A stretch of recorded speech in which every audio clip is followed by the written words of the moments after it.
Do you like spending the day running, taking in the world around you as your feet pound the trail? Or are you more like me who thinks that sounds awful and you only run if your life is in danger and someone is chasing you? Either way, today's episode is about growth, personal discovery, and building a community. Dylan, I sometimes wonder if you love running more than you love me. We need to start the episode.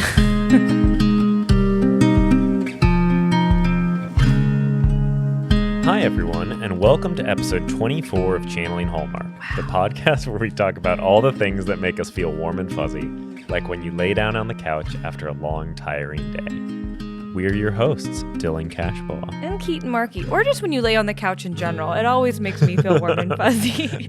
But today we're talking to a local run club community leader, Keith Kilgore, and reviewing the movie Brittany Runs a Marathon. Wow. Yeah. Before we do that, though, should we drink some tea? Let's drink some tea. What do we got, Keith? Okay, so we have blackberry sage, Republic of Tea, black tea with the natural flavors of sage and I guess blackberries. So let's sip on this. That was a good one. I really like this tea. It smells, it's so fragrant of blackberry, but it's not overpowering in taste, and it's very mellow. It's lovely. I really like it. Yeah, I feel like oftentimes when we drink these teas, I like...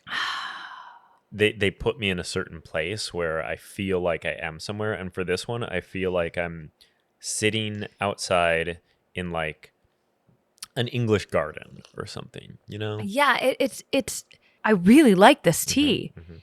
You know, we often record these at night, but this we're recording in the morning, so we get to treat ourselves with a caffeinated tea. We're going crazy today. Fancy. And so I've been excited to try this because I do like a blackberry. Yeah. A blackberry sage, just a really delicious kind of combination. Yeah, I feel like if it's just berry or a certain kinds of fruit, it can be a little overwhelmingly fruity. Yes. And the sage kind of helps to mellow it out and balance it a little bit more. So I really this has a nice like wild berry sage vibe that I think works just really well for it. Yeah, it's really delicious and I highly recommend it, and I would order more of that tea. But you know, we did order some new teas that are going to be coming. We'll be talking about in future episodes that I'm very excited to dive into. More on that later. But beside obviously me ordering teas is something that made me excited. Do you have any hot cocoa you want to share for this week? I do. At the time of recording this, we are recording this on June 1st. This episode will release on June 2nd. Either way, it's June. It's June. So my hot cocoa is just that things are starting to warm up. We're starting to do more things outside. It's not yet that late summer in LA where it's almost like too hot to go outside, but it's just a really nice time of year for doing things outside. And I love being outside. So I think my hot cocoa is really just being outside, getting in that vitamin D that, you know, if you follow us on YouTube Shorts, you already saw me talking about. And if not, you probably should.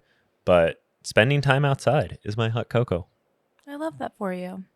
So I have some more hot cocoa besides ordering tea that I would love to share because I think a lot of people feel the same way as I do, but also I think this is going to start a trend for a lot of artists, which I'm excited for. So I'm a Swiftie. I don't know if I've talked about Taylor Swift in the past, but this week she finally has control of everything she ever made. And in her letter, she says, all of the music I've ever made now belongs to me. All of my music videos, all of the concert films, the album art and photography, the unreleased songs, the memories, the magic, the madness, every single era, my entire life's work. All about belongs to Taylor. She's been working so hard to gain control of all of the art that she has made, and I'm so excited for her that she has. And I am very sad that this means Rep TV is not coming, which I have worn my clown mask for many a year now, hoping that we would get a re-record of Reputation because it is one of my favorite albums. But I am just so excited for her, and I can't wait to see what she does next now that this is not something she's working towards. And I think my other Swifties out there are just as excited for her. And girl power. Hey, if you want to talk to me about Taylor Swift in the comments or DM me about it, I'm down to clown. Good to know.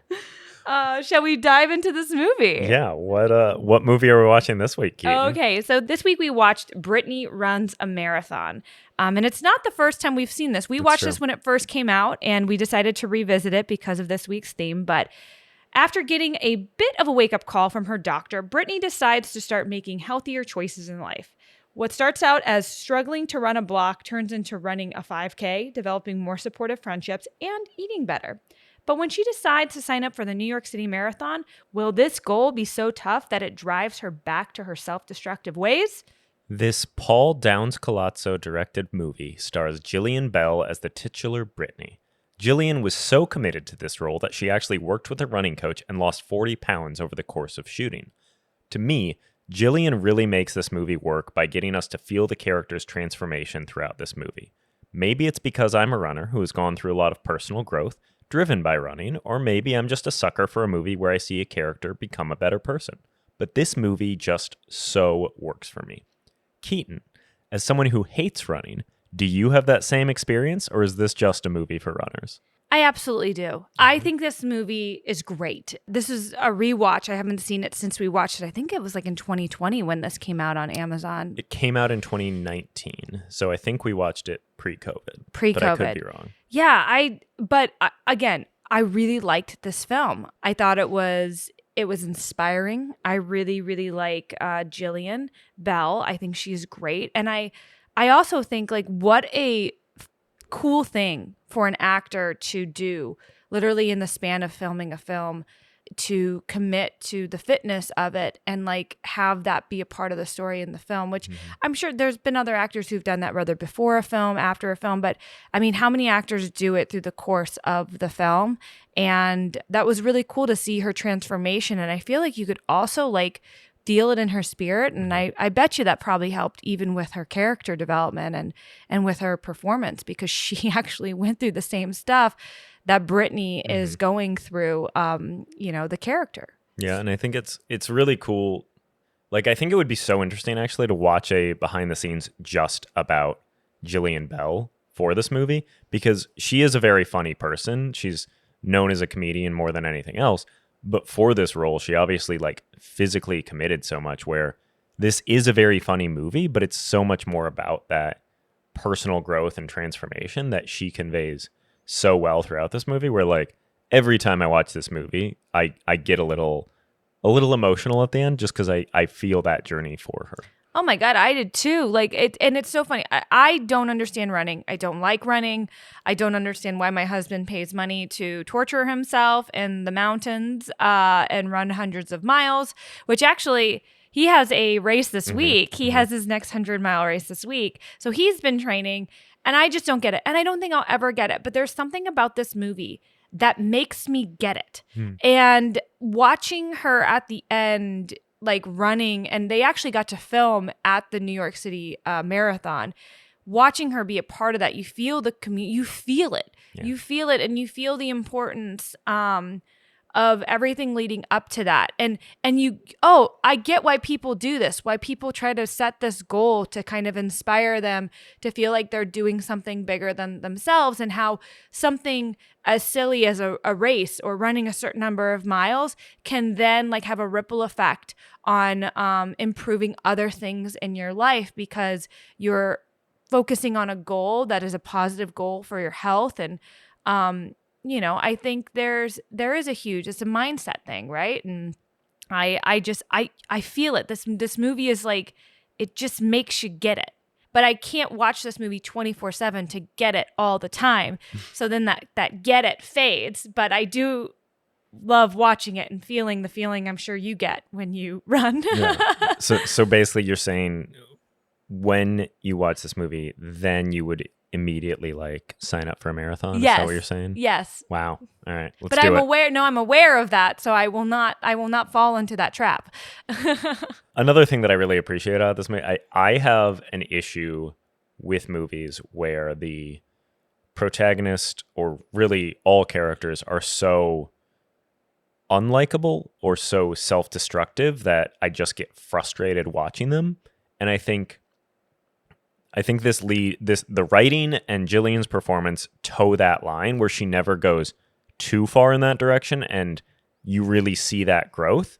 And then you see her backslide a bit, but it never gets so much where I like get mad at this character. It's typically believable choices rather than like, oh, come on. That's just stupid. No one would make that dumb of a choice. Well, do you know who does? Is her stupid roommate, who's just a bitch.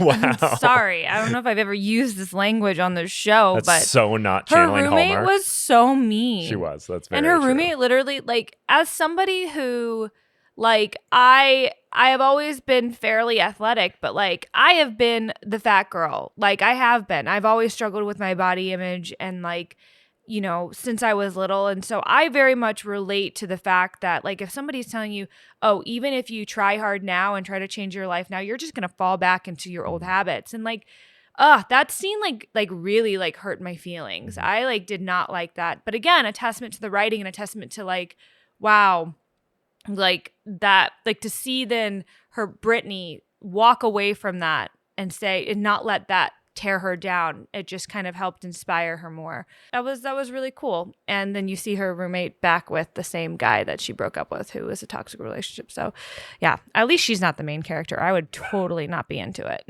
The other thing that I want to call out is obviously Jillian does an amazing job, but also the supporting cast I think does so well. Like we really also appreciate her running buddies. Oh, Seth and Catherine were great. Right? And then the guy that I guess it doesn't start out as dating, but her romantic interest, Friends Jern. to lover. Enemies to lovers. Yeah, I would say. Well, they were enemies at first. Yeah, they were enemies and then became friends and then became lovers. It was just your classic romantasy trope. There we go. I was into it. But then we also had like a Mikey Day cameo. There were so many like small roles that were made so human and really brought out this world that Brittany lived in, and I think such a great way. So I think they did a good job with that. I think there's something about like being in your 20s, like when you're about to turn 30, I think it captures that time period too of like, you know, some friends are married, a lot of people are like succeeding in their jobs, and like sometimes like you just have this feeling of stuck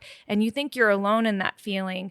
But then, you know, you have her neighbor Catherine, who is like, everybody's going through their own thing, and like she thinks Catherine like just has this perfect life and is this rich woman and all this stuff, and like, oh, but then she gets to know Catherine and oh wait, everybody has their own stuff. And I think a lot of times when you get in your own little world of like, especially when you're depressed, you think you're very alone in this. And so if you can find outlets or find a way to reconnect with people, you won't feel alone anymore. And you'll realize that like everybody's kind of going through it. Yeah, I think this movie does, it portrays that time in life that, you know, at least for Brittany, it was, I guess she was 28 or something. Yeah. Some people it's their 30s, you know, some people it's even their 40s.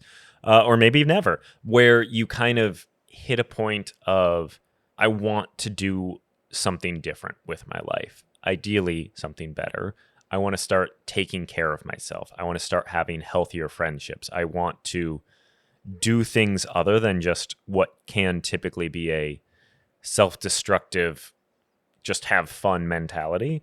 And I think this movie does a really good job of showing what that's like when, okay, maybe this person has been my friend for so long, but I'm realizing that actually they're not the healthiest relationship in my life. Yeah. And realizing that what it's like when you choose to move past that, and whether it is a friendship or a habit or a job, recognizing, hey, this isn't good for me, and I think I'm ready to do something about it. I think it's a really great thing to see portrayed in a movie. I also think the idea of self-worth in this, because often people get stuck because they don't believe that they deserve anything more. And I think, again, props to Jillian, the woman who plays Brittany, is like her discovery of self-worth felt so realistic to me, of like even like from the first time she puts on like the sports bra to try to run a block, like you feel it. And then you see her, okay, that achievement check. And you see that kind of self-worth grow. You see it fall back a little bit again. You feel her get those insecurities, because it's a practice. It's not something that just comes naturally to everybody. And if you don't practice kind of feeling worthy in some way, We sound like a self-help podcast right now. I know, right? It's like, is this therapy? No, but if you don't practice that kind of self-worth in little ways every day, and that could be by choosing the healthier item off the menu. That could be by ordering the water instead of the alcohol. That could be by going outside and not staying on the couch watching one more episode, putting your phone down. There's all these little choices in life that I think like really reflect self-worth, and you see all those little choices and nuances that she makes as a character, and I don't know, I just very much related to this. Because I remember in my like late 20s, I had a bunch of friendship breakups because I was kind of like, I want to change, you know, in a different way. And yeah, I stopped talking to a lot of like friends who I didn't feel like served what I wanted to do. And it was all fine. And, you know, some of those people have come back into my life in a better way than they ever were. I mean, is this essentially like a sports movie, but in a relatable way? Wow. I guess. It's Maybe. not, you know, it's what's a classic sports movie where they like win at the end? I don't know. Remember the Mighty Titans? Ducks? Mighty Ducks. Like I've never had an experience like your typical sports movie experience, but Bend it like Beckham. yeah. But like I can feel this. This is a sports movie in a lot of ways that I can actually experience and that I can actually relate to. And I think that's a really great thing. Yeah, the other thing about this movie that is really cool is it is based off a real story. Brittany is based off a real person who decided to change her life. And then Jillian, when she played this role, decided to also change her lifestyle and get a little bit healthier to do this role and to be able to run the way she runs. And then they also were the first feature film, not documentary, that filmed at the New York City Marathon. Yeah. So there was just a lot of real life in this, and I think that is why it is so relatable. I also really loved the way it showed New York. I felt like you really felt like you were in New York and you lived in New York. New York was such a big character, I think, within this show, but not like in your face as a lot of like New York set movies make it. Yeah. Well, we should probably Marshmallow? talk about marshmallows. I agree. What is your marshmallow rating for Brittany Runs a Marathon? I'll give this a 9. Wow. 9. Maybe an 8. I'm going to give it an 8. I feel like my reactions sway you too much. Well, for this. you need to know. Okay. I just have reactions to things. That's what having a podcast is. I know. Someone says something and you react to it. I just I'm going to give it an 8. I'm going to give it an 8. Can I react to that? Is that okay? React. Okay. Wow. Wow. I really felt this movie. I still feel it. Is it, you know, the super warm and cozy like tropes that you're used to? No, but it's still, you know, to me, it was less about the relationships with other people and more about the relationship with herself. And I think that is probably why, because a lot of times I think warm and cozy stuff, it's about relationships with others. So maybe that's why it felt like more like an 8. But now I'm kind of mad at myself that I made that less important. So maybe I should give it a 9 because she does really change her relationship with herself for the better. And I think that's the most important relationship you have in life. So I'm going to give it a 9. Wow. Yeah. That was a journey. That was a journey. What about you, Dylan? I think I'm a little shocked by this, but I think I'm going to give it an 8. Wow. Which is less warm and cozy than you think it is, which surprises me. But I really enjoy this movie. I do love this movie. I think, you know, it doesn't have the same, it's not to me just like a nonstop feel-good movie. Like I would give something like a 10 Marshmallow movie to me. But it definitely has so much feel-good in it and is such a inspiring movie that I do get a lot of soft and squishy from it. So 8 marshmallows for me. Yeah, lots of soft and squishy.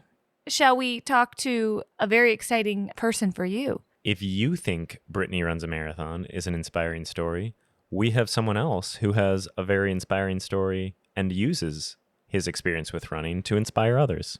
Keith Kilgore, a local run club community leader. Stay tuned.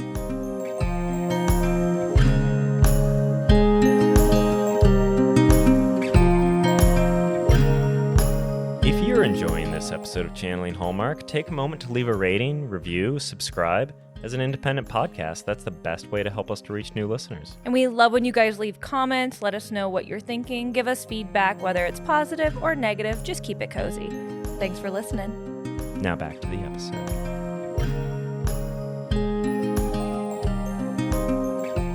I've mentioned my love of running in the mountains every now and then on this podcast, but this week's guest takes that love to a whole other level. If you look at Strava, the social media app for runners, you'll see the name Keith Kilgore as one of the most common names on the list of fastest people on some of the toughest running segments. But instead of being some intense competitive guy who just wants to beat everyone, Keith is known as a local community leader who has brought so many other people into the running world. I've been to a number of group runs that Keith has hosted, and he is one of the nicest, most welcoming people I've met. But today, Keith, we get to welcome you to Channeling Hallmark. Thanks so much for being here. How are you? Thank you, and thank you for the opening. And grateful to be here. So, I guess going from the early days, what made you get into running in the first place? So I've always ran, not competitively or anything that ever seemed like a type of organization, but I've always kind of run. I really started in high school in the 800. I played football all 4 years, and they just told me to start doing some track or whatever. And honestly, I didn't really enjoy it at that time. I just threw up every day, and almost every That's like me when I ran. It trained. That's what trains you for mountain running and stuff, because you just throw up and you you just keep going, right? Right. I still throw up now, so it's all good. Just get used to it. But yeah, my dad also ran the LA Marathon, and he kind of got me a little bit into running. I don't know if you guys are from here or not, but we ran from Wilmington to Inglewood and back, which ended up being like 17 or 18 miles for my first ever long run. And when I got back, I mean, it was amazing, but I told him I never wanted to do that again because I was in so much pain. So what made you come back into it? To be honest, I had a pretty intense drug and alcohol problem for a good part of my, 20s and early 30s and stuff like that. So once I put that habit down, I was able to really just pick it back up. It was convenient, and I just know I didn't want to do some of the stuff that I was doing before. So I was kind of back into my hometown and not really hanging out with the people I was before. So running was my outlet. And I feel like that's a common story with ultra runners and people who do kind of these crazy things, is having an experience that maybe just made them reevaluate their life in some way, and then they turn to running as a healthy alternative for that. Have you found that it has been kind of, I guess, a source of consistency, or I guess what is it about running that you think is effective in those kind of situations, at least in your experience? Not that you need to have an answer for everyone. No, it's, for me, I couldn't put it into words. There's just a synchronization that happens when I'm just out there and I'm connecting with whatever people want to believe in. I don't care what you call it, but there's just something that is so far beyond where I'm at in my present space that I feel like I can feel that. And the more that I feel that, the more I feel kind of at peace with where I am in the present. And the more I can do that, the better person that I can be outward, So yeah. I will say, not being a runner, but knowing how running has affected my husband and how much he loves it, it gives some type of focus and some type of I know you drink less now that you run so much, because you can't run as much as you love to run if you're not living a healthy lifestyle. What other things have you found that running kind of has given you, but you would encourage other people to try it because it might give somebody a direction or or something. Like for me, for example, I don't run. I've always had a really negative opinion of running. I hated running. I was a goalie when I played sports, so I did not have to run. Yeah. But kind of what is your biggest pitch for running, and maybe starting running within the communities that you have started in group runs? Wow. I think just the number one thing is not put any pressure on how long or how far. You run 3 steps, you just did a run. You ran 2 steps, you just did a run. I think sometimes, especially in Western culture, we like everything big, big trucks, big whatever. We all got to feel like we got to do 100. We all got to feel like we do 20 miles a day. Nah, like when I ran first off after smoking cigarettes and all the alcohol and drugs, like, girl, I was just trying to run to the Target in Carson where I was living at. And I promise you, I didn't have no watch or nothing like that. That was probably like a 15, 16-minute mile because I definitely had to stop and throw up a couple times. So, I think don't put any pressure on yourself. Don't expect anything. Just be in the moment. And whatever that moment gives you, live in that and let it go. That's the best thing you can do for yourself. I have experienced the feeling of going to these group runs and these community events, and it does feel like that. But how do you actually like get people to feel that when they arrive at something that is kind of intimidating? Like, I guess, someone sees, oh, you want to come to I don't know, 10-mile run in the Griffith Park Mountains. That's probably really intimidating to a lot of people, but you get people there who are going for the first time, who maybe have never ran a distance anywhere near that, or even who go there and they know, I'm not going to run that far, but I'll still have fun. How do you convey that kind of welcoming environment in these kind of group activities? Yeah. Thank you, by the way.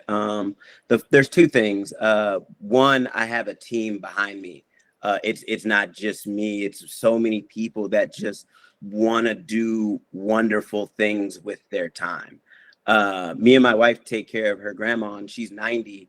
And I mean, she can't even really hear like that. And she got the news just be blasting. And you would think that the world is about to end, like for real, like thinking it's about to go down. But when you go out there and you start interacting with so many different kinds of people, you see that most people want to find a way to help in some sort of way. Whatever way that is for them is just that way. And I've just found that you keep doing that energy all of a sudden spreads, because like I don't go out and like handpick people to come join the community run. Like people just spread it like word of mouth. They like, oh yeah, I went to this event. Like, oh no, like I know it looks like a crazy route, and they do be some crazy routes. I ain't even gonna lie to you. Oh yeah. But point being that like when somebody feels the comfort of someone else feeling comfortable, that makes you feel comfortable. So the more that you can just spread that, the more people want to do something, whether they've done it before or not.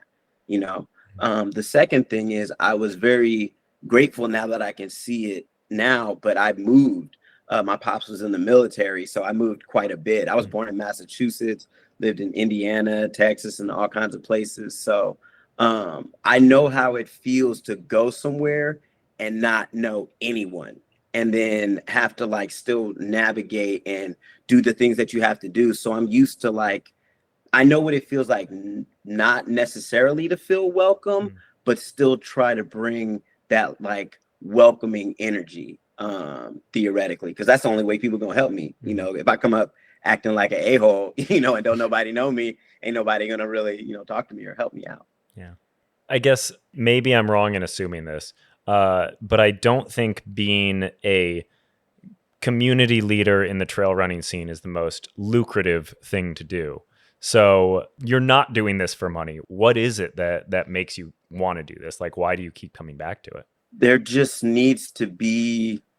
needs to be more people that reflect the world that we live in out and about. And sometimes I just think that gets very lost, and they're just sometimes become narratives. I grew up in the city. Like I grew up in Inglewood on Centinel and La Brea. There's not a trail there. There's not mountains that you're looking at or anything like that. So I'm not sure that I felt that accessibility for myself, even when if I did see it. So I hope when people do, thank you for bringing up my Strava and stuff like that.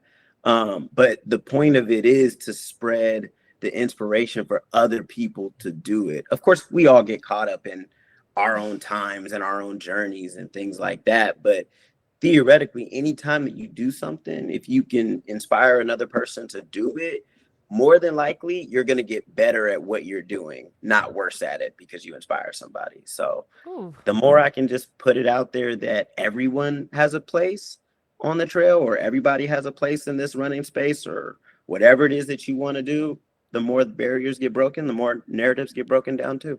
That's some wisdom he's dropping. That whoa. I love that kind of outlook on competition.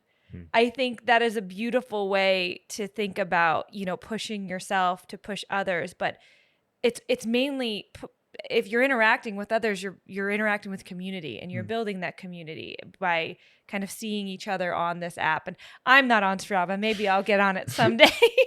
But speaking of how much you do kind of within the recreation of running, what do you do kind of in your normal day-to-day life when you're not hosting these amazing community runs and stuff like that? Yeah. Well, luckily I am married. Very grateful for that. I have a wonderful wife, Christina Kilgore. We have her grandmother, who we are also grateful to be able to take care of, because that has really allowed us to grow in ways that I'm not sure we would have been able to with just us two. We've just kind of been able to grow in that space. So I've also just kind of got done with my first semester in school at Moore Park College, because I'm trying to do some physical therapy eventually down the road. So, and I also work at a PT clinic as a physical therapist aide here in Westlake Village. So yeah, that takes up a good amount of our time. I would imagine. I mean, literally everything you just described is helping people, which I think is so cool, that it seems like you've kind of built this life of, I guess a life of service to others in a lot of ways, but obviously it seems like you get a lot out of it. Is that something you feel like you've intentionally like kind of sought out, or is that just kind of come naturally to you? I think it is a little bit more natural, only because I'm paying it forward what was paid to me. Like, I didn't get here by myself. As I said, I moved around quite a bit. Like, my mom lives in Orange County. I live here in Ventura County. I've made a community up here of people who just know me. Like, living in the city, like, you don't really say hello and what's up to people when you're walking by them and things like that. Now it's like people say hello and ask about my day, ask about how things are going. It just, it's just a very grateful feeling to be able to have. That's what I can say mostly. I honestly can tell you, there was one thing that you said earlier, that I built the community. I think it's actually the other way around. The community is more so building me, because like I'm meeting like all these different kinds of people who I'm not sure I would have naturally crossed paths with for whatever reason, here and now. But now, to be honest, I don't even be knowing like a lot of people's names that be coming through, just because there's so many people sometimes, and I meet people at work and all kinds of stuff, and you just like like things about their life, but you don't like always know them. And so I always think that that's a cool experience too. So if I was to come, I know Dylan, you've been to a couple of these group runs. I've never been. So walk me through, and anybody who might be listening, if we were to seek out one of your community runs and go to it, what would the experience be like? Well, first you'd probably hear about it. So you'd come up, you'd park, you'd see the big tent, you'd see a bunch of people wearing the SoCal Trail gear and stuff. More than likely, I will probably see you and see that I've never seen you. So I'll probably say what's up and make sure that you're good. Probably give you a hug, more than likely. As long as like there's that comfort there. Sometimes you just know when not to do that and stuff like that. But otherwise, eventually, like, you kind of would meet so many different kinds of people, because I mean, the thing I think what happens when people come is they don't realize how big the running space actually is.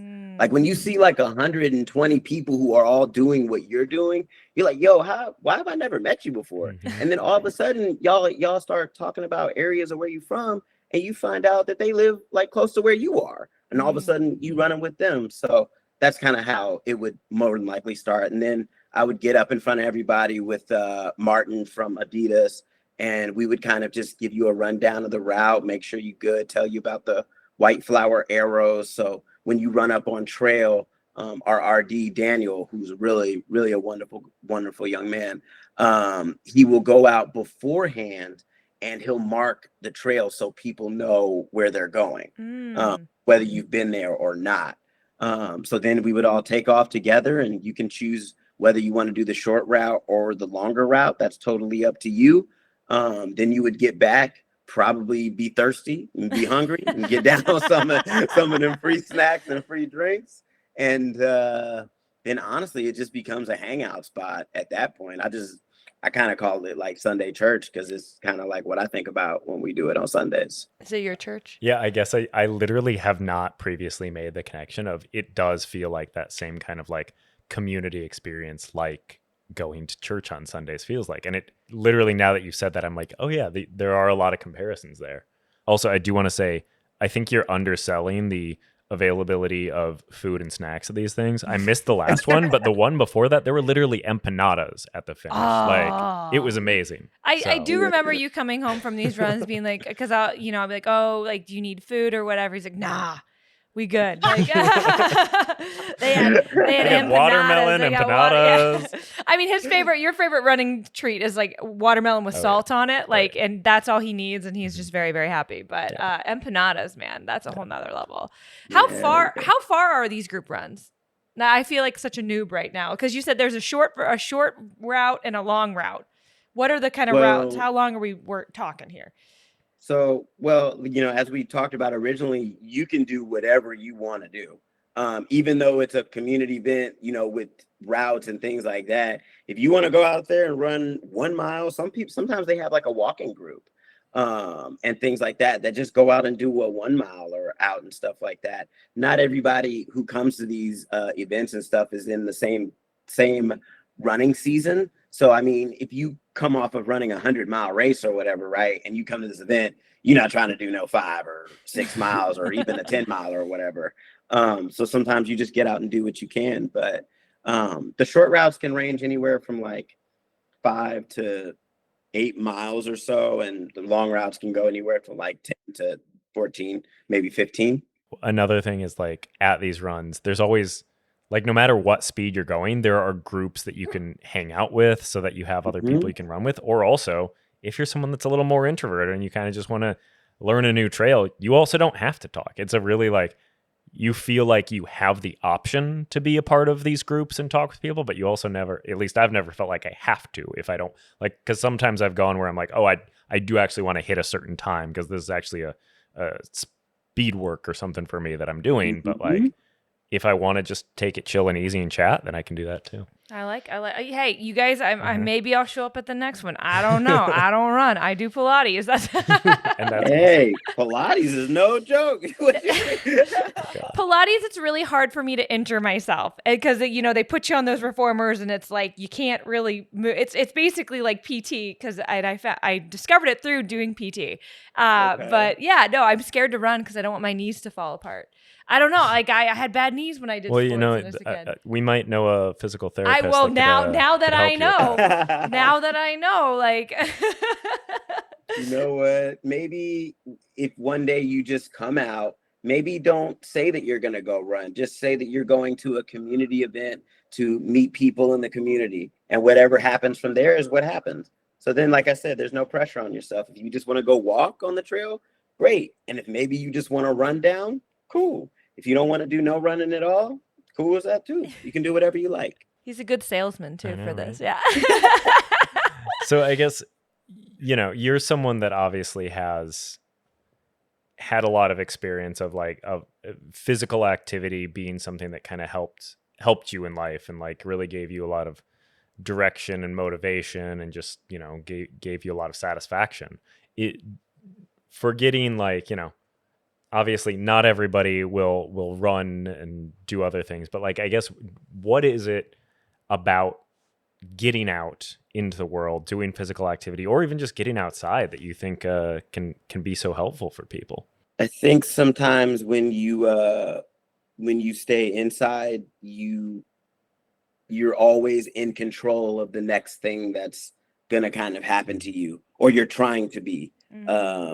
More than likely, when you're outside, uh, wherever you are, you take it in, and not everything seems like it's in your hands at that moment. And to me, there's something about getting out and wondering what could happen next, in all the best ways. And I just think that there's just something about growing outside. I know of some stuff that grows indoors and stuff like that, but for the most part, stuff grows outside. It gets sunlight, it goes through different seasons. And I don't imagine that whatever you personally believe in designed you to be any different. I love that. I know. So I'm going to go back a little bit, because I know before we started this interview, you had mentioned that like you didn't kind of fully start this. So you kind of came into it and then were able to help it grow and to where it is now. Tell us a little bit how this whole community started, how you got involved, where it is now, and where you hope for it to go. Well, it had already started by two people, Tina and Daniel Weishauer. They are the owners of SoCal Trail. So it's pretty much a race company theoretically, because they hold races and things like that where you can purchase entries and stuff like that. But they had this thing going on during the summer where they were having tour leaders.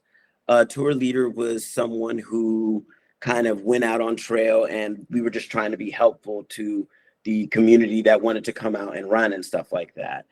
At that time, it was still pretty large in terms of like how many people would come out. But even now, sometimes I get kind of shocked with how many people actually come out. I did that. That had to be 2, maybe 3 years ago or so. Maybe you might have to fact check me on the time. But honestly, they had already done so much, putting on the races, and just Daniel is just a wonderful. He was at my wedding. Him and Tina were both at my wedding, so that's how close I actually am with those two. Once I talked to Daniel, I told him that I wanted to see a little bit more diversity on the trail. And people can take that whatever they want to be. It could be ethnicity, it could be financial, it could be male, whatever people want to take that as. I just said that I wanted to see more than what was out there already. And he kind of told me, yeah, let's do that, and gave me the freedom to do it, and then gave me an actual position with SoCal Trail, and allowed me to just do what I naturally wanted to do. And here we are, along with his help and so many others' help, and so many other people probably who just don't even have a Strava or anything like that, but they're out there cheering you on and things like that at the race. So yeah, those are the people that really put these events on.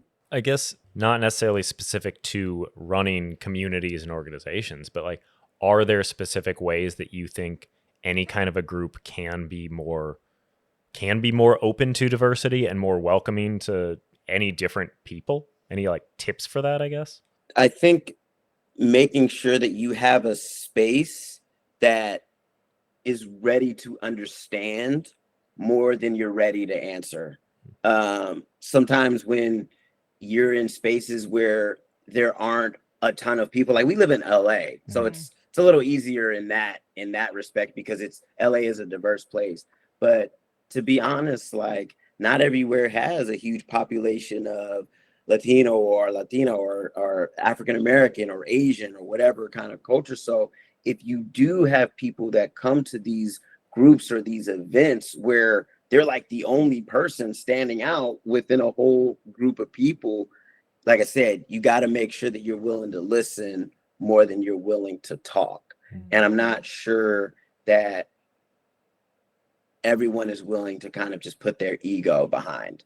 Daniel puts his ego behind. That's one thing I can tell you. Like, I mean, he's originally from Germany and moved here to the States, so maybe that has something to do with it. But theoretically, he listened to what I had to say and what I wanted to see, and then he said, "Okay, this is how we can do this, and this is how I can help you." He didn't have an answer. He just listened. That's the number one thing I think that groups can do. I love that. I think we all should just listen more. I know that's just advice for that's all just of straight life. wisdom for 100%. Yeah. Listen and run, I guess. Yeah, I think so. Make some T-shirts. Listen and run. So you already on your way. Y'all talk to me in a year. Maybe I'm like running races. I think what is it, next weekend, I think there's another group run. Well, I'm gonna be busy because I have a 100-miler, the San Diego 100, that I'm doing next weekend. But you could do the group run while I'm doing that. Oh my gosh, by myself? It'd be so scary. Why I know. You would not be by yourself. Yeah, exactly. I promise you that. Does your wife do this stuff with you too? I mean, she's a runner as well. She hikes and stuff. Like, she's just not as competitive as sometimes I can be. So sometimes it's just easier to let her do her thing and let me do my thing. Oh, so maybe I should just go do my thing while you do your thing. Yeah, exactly. 100%. She actually just did an 8-mile hike by herself while I was at work today, Nice. at the spot that I ran at yesterday. So, yeah, she's very much like on her own, and she loves to be out in nature, and that's why we click together, you know? I like it. This is a great time of year to be outside. It's I like know. not too hot yet. There's a lot of gorgeous. flowers. It's great. All right, we'll see. Send me the info. Send me the info for next weekend. Maybe I'll get up the courage and go. Just come out and be yourself. That's really, these events they're for you. They're really, I mean, I like to run. I'm gonna run on a Sunday regardless or no matter what. So I just hope that people can feel welcome in whatever they choose to do. There's zero pressure. There's no raffle. We do a raffle, but it's for everybody, whether you ran or you didn't run. Everybody has a chance to win at these events. This isn't just for the people who want to go out and have a training day. And you're more than welcome to have a training day too. Whatever you want to do. But yeah, if you want to come out, please join us at SoCal Trail. It's all one word. Peep it out. That reminds me, I do have one more question because it's something that like I have thought about, and I don't expect you to have like an answer right away for this, but for me, running is something that does feel warm and cozy and comforting. But I also acknowledge that it's not something that you immediately think of, because it's like go in the mountains, put your body through pain, go through conditions like heat or rain or whatever that might be hard. But yet it is something that personally I find to be really comforting and soothing for my soul. Do you have similar experiences? And is that something that you can put into words? I guess I have struggled to find the right words to convey that. And so I'm curious if you, who is a more seasoned runner than I am, can put that into words, something that I have struggled to. So I do love to push myself. I really do. There is something about seeing what my body can do. There is just something like Molly Seidel said it. When you get to choose your own suffering, right? Like you don't, it doesn't get any better than that. I mean, some people wake up and they have no control over their life, and that's a real thing. Well, I hope people know that, or whether they don't, but that does happen in the world that we live in. So if you choose to go out into the mountains, I mean, it should make you warm and cozy because you chose to do it, regardless. So the other side of that is I also love pushing myself, and then coming home, that makes me feel warm and cozy. Like, man, I really gave it to the trail today, or stuff like that. And then there's the other aspect of like, yo, I'm really going through something right now. I'm like I'm not really able to process this, like looking at this computer screen or looking at my phone or wherever else, we put our heads at sometimes. And sometimes you can just go outside. You don't pick where you're going, you just start going. And all of a sudden, where you started and where you end is nowhere near each other. The person who you are after what you do is nothing like the person who just first started. So I'm not sure if that's associated with the warm and cozy feeling that you're talking about, but there's just something warm and cozy about growth. Yeah, growth and wanting to grow outside of where your own growth even is. Because sometimes you have your own plateau and you don't want to grow past that. And sometimes nature will just throw you some and you be like, woof, I just grew out there. Like for real. So there's something warm and cozy about that kind of feeling too. I hope that answers your question to the best of my ability. I love it. I'm so glad I asked that because I think that was such a great answer. No, absolutely. Yeah. Thanks, man. Thank you. Awesome. Cool. All right. So I guess one of the last questions then for you is, one thing that we do on the show is we share what we call our hot cocoa, which is something we encountered or experienced or learned recently that kind of just made us feel warm and fuzzy, gave us a little bit of optimism. It could be some random fact we learned or a news article that we saw, or just, oh, I saw this movie and it made me happy. So we always ask our guests if you have any hot cocoa in your life that you've experienced recently that you would want to share. Yeah. I work with a physical therapist doctor. His name is Dr. Jerry. He is 25, pretty sure, 24, 25, really young to be a, physical therapist doctor.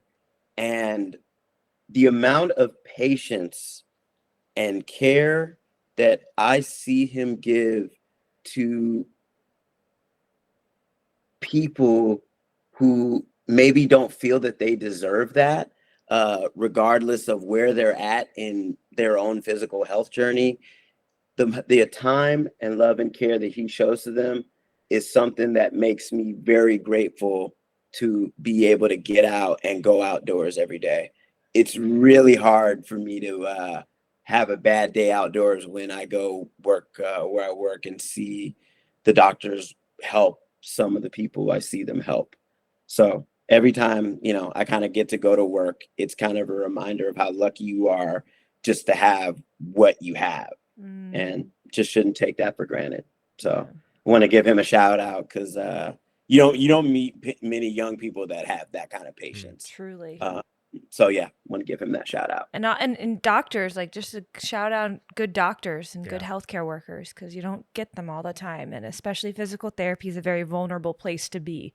And so to have somebody that you truly feels like cares for you and is listening to you and helps to make you feel better, that's huge. Yeah. So that's a good hot cocoa. I got like goosebumps when you were talking about that. I'm not in healthcare, but like I love good doctors, and they're so important. So thanks for sharing that. Oh, thank you. Yeah. Shout out, shout out the custodians at the hospital. Yes. Shout out the nurses. Yes. Shout out everybody that, makes those hospitals go and just tries to help people whenever they can, whether they got a degree or they don't. I love it. I love it. So is there anything, I know we said there's a run coming up this coming weekend, but if people want to follow you, see what you're up to, whether it's on Strava, social media, anything, where can they follow you and what kind of things you have coming up? Yeah, so this weekend is actually the race that Daniel and Tina have been wanting to put on for years. That's going to be the Pacifico Mountain 20K and the 50K. I'll be doing the 20K, the close to a half marathon distance out there. So very excited for that. Next weekend, if you would love to come along, Keetin, and good luck on your 100-mile race in San Diego, Dylan. That will be at the in Pasadena at the Cajamonga watershed. We'll be doing the El Prieto loop for anybody who wants to come out, and that'll be next weekend. And if you just want to follow me, you can look my name up. It's just Keith, Keith, then Kilgore, Kilgore. Amazing. Strava, Instagram, all the fun stuff. We'll put Yeah. it in the episode notes. I'll say if anybody listening happens to run in the Verdugo Mountains, you've probably already seen Keith's name on Strava because I swear every segment there you have the fastest time on. I'm always like, oh, I wonder who ran this. Oh, it's Keith. Okay. Yep. Oh man, you know what? Thank you. You know what? There are two people, Robert Weber and Scott Munson, who are both amazing friends of mine who have gone even faster than I did, and both of them have put up some really, really wonderful times. So you can also check out those two if you want to see some other inspirational runners on Strava as well. Amazing. So you're a speed guy or a distance guy? As of now, I love running fast because eventually I'm 37 now, so I don't know how much faster running I got left. So eventually I'll be able to go a longer distance, but it's just whatever the day calls for. Well, no, this was awesome. Thank you so much, Keith. Yeah, thank you. For jumping in, and Thank you so much for having me on. And I got to tell y'all, the Chasing Hallmark cozy, y'all got that down. Y'all look real. that people like see us as like they're because we don't record it, but like at the same time we try to like get in that mindset when we do this. So we try to. Our dogs are right over here. We just try to bring that warmth. That was our amazing conversation with Keith Kilgore, and maybe you'll see me and Dylan at Run Club later this week. Yeah, I have no idea if my body will be capable, but if it is, we promise we will share some photos and share a story about that. Yeah, talk about inspiration live happening in action. Right? But if you want to experience that and hear about it, make sure you subscribe so that you don't miss any episodes. You should also follow us all over our social media platforms. YouTube, obviously, Instagram, Blue Sky, at Channeling Hallmark. We post some fun videos there. We'll keep you up to date for what we're up to, and we'll share some pictures if we go to that event. Yeah. And make sure that you leave a comment, leave a rating, leave a review, all those fun ways to interact because we want to hear from you. And until next week, don't forget to channel Hallmark in your life. Stay cozy, y'all. Bye-bye.